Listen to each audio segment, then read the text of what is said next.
Ayun. Portrait na.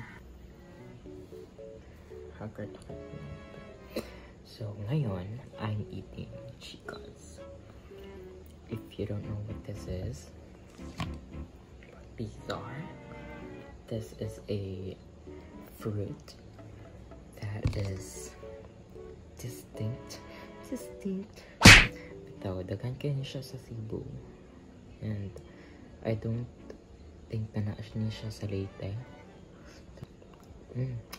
Mano siya ako favorite ever since. Like, every time man ko Cebu kayo magitagid ko kung nabi chicos.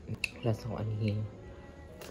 Previously, my previews balik dire. Kaya wala siya chicos niya. Karon nakakita ko sa lumisang na ani niya. So, I had a thought, oh my god. Nakapupo si Loloob mga chicos. So,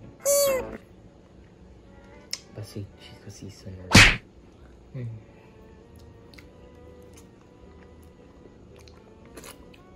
Tamis ka siya. Oh my god. Pangit. Tama ka eh.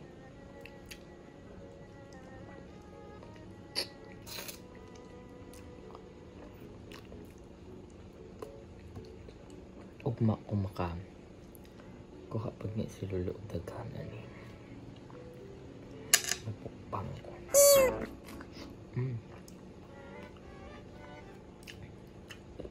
Wala siya. Susod.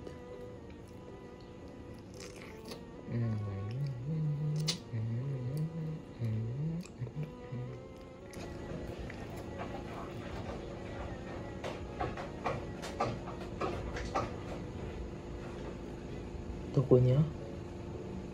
Sarap. Okay.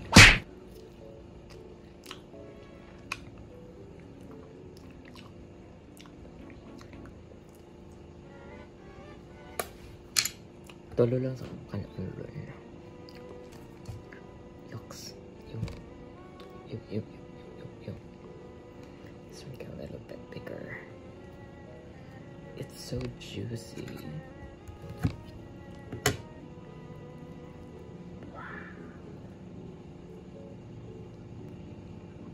Wala na akong makita pa.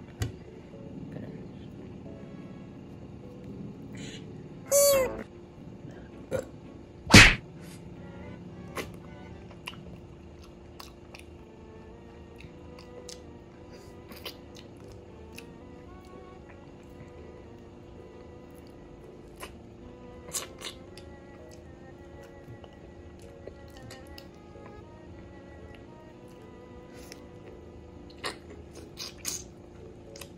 Kalami. Dami ka siya.